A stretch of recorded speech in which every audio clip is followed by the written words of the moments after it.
Guys, sa ating ulat saka, nagbigay ng talumpati ang ating Pangulong Ferdinand Bongbong Marcos Jr. sa pagdiriwang ng ika-125 founding anniversary ng Department of Agriculture noong Hunyo 20, 2023. Ipinaalala ng Pangulong Marcos ang naging development ng kagawaran sa nakalipas na mahigit 100 taon at ang pagkilala sa naging bahagi nito sa mga magsasaka, mangingisda at buhay ng mga Pilipino na nagsimula bilang Department of Agriculture and Manufacturing.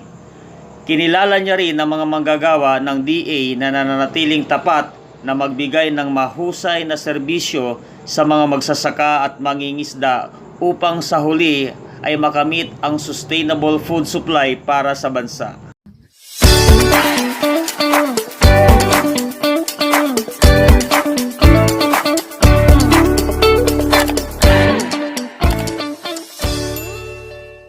Guys, panoorin natin ang kabuuan ng talumpati.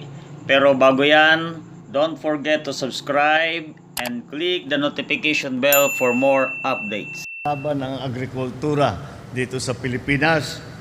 And of course, yung hinahanap nila sa akala ko naghihiyaw na naman. Parang rally na naman ito eh. Humihiyaw sila, akala ko ako na naman yung sikat. But of course, it is actually Congressman Sandro Marcos. The UN representative of the FAO, Lionel Dabadie, my fellow workers in government, other distinguished guests, ladies and gentlemen, good afternoon.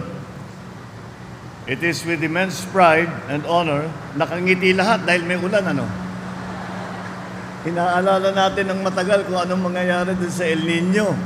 Sinerte naman tayo na imbis na tayo'y bagyuhin, ay tayo'y hinila. Hindi naman tayo binagyo, pero hinihila yung ulan dito. So, kontrolin na lang natin yung flooding. Make sure that the Irrigation Association is taking full advantage of all of this rain na ma-direct sa tamang lugar. At baka naman masabi natin, siniswerte pa rin ang Pilipinas. Mahal talaga ng Diyos ang mga Pilipino.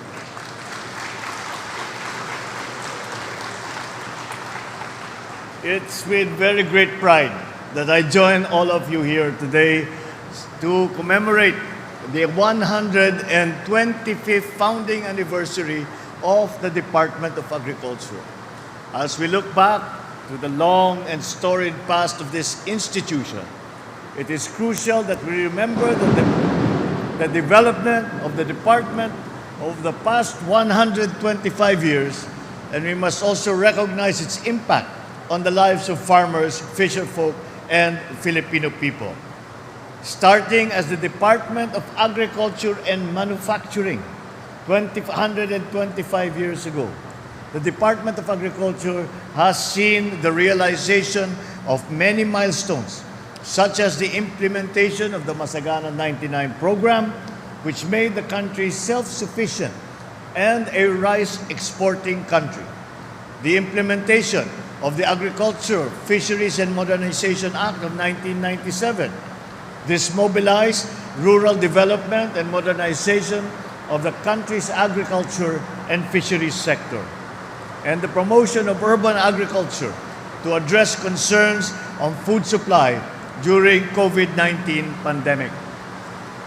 So first of all, let me recognize kayo, ang ating mga kasamahan, fellow officials and employees of the Department of Agriculture, and all the attached bureaus and agencies for your lifelong dedication to serving and shaping our society into what it is today. If there is one thing that I had always recognized, I really came to realize this when I was governor of Ilocos Norte, and I was trying to promote some of the agricultural sectors, yung aquaculture namin, yung aming siyempre yung aming rice expansion, lahat ng ating ginawa na pati na sa pag-provide ng mga inputs. If there was one thing I learned at that time, ang dami talagang magaling na tao sa Department of Agriculture. At marami talaga na wala talagang iniisip at wala nang ibang ginagawa kundi makahanap ng paraan para pagandahin ang buhay ng ating mga magsasaka, para patibayin ang ating tinatawag na food supply. And that is why I am sure that the goals that we have set for ourselves in the next few years, that we have set for the Department of Agriculture in the next few years, are goals that we can achieve because we have all the different elements that are required. We have the expertise, we have the experience, we have the knowledge, we have the motivation to make things work. And so that is what we are trying to do, to put all your efforts into a single plan that everyone can follow. Kaya naman, para magkaroon tayo ng madalas na marinig na sinasabi na tayo ay mag-coordinate and there will be a symbiosis of our work and we will come to see that these far-reaching goals that we have put before us can actually be achieved, that they will come. But I cannot say that we can do it without any of you. We have to be together. We have to work together. I know that it is something that all of you want because marami na sa inyong nakausap ko. Alam ko naman ang motivation talaga ninyo, pagandahin ang agrikultura. At kaya naman, malakas ang loob ko na masasabi na yung ating mga pinapangarap na sinasabi ng mga goals natin sa DA ay maaabot natin. Because with your help, we have harnessed the transformative potential of the agricultural sector in ensuring food sustainability, generating employment opportunities, mitigating poverty. Agriculture is and will always be an important contributor to our national economy. In the first quarter of 2023, the sector grew by 2.2%, contributing 9.1% to our GDP. Despite some modest gains, marami pa tayong kailangan gawin. Kaya kailangan natin pagmasdan, pag-aralan at bantayan yung mga iba't ibang puwersa na nararamdaman natin na kung minsan nagiging sagabal sa ating performance. Yan yung mga decreasing productivity, climate change, diminishing natural resources, at nagbabago rin ang ating market.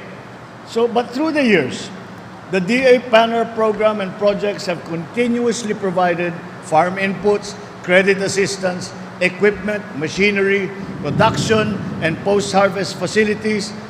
Kasama na rin dyan ang farm-to-market roads at ang ating mga irrigation para pagandahin ang ating productivity. We must continue to adapt and utilize the latest technologies and practices that will not only enhance our productivity and our quality of life, but will also open more doors to investment and market opportunities for our friends from outside of the Philippines. Moving forward, the DA will continue to devise interventions to advance our agri-fishery practices, improve the competitiveness of our agri-fishery products, further boost the income of our farmers and fisherfolk.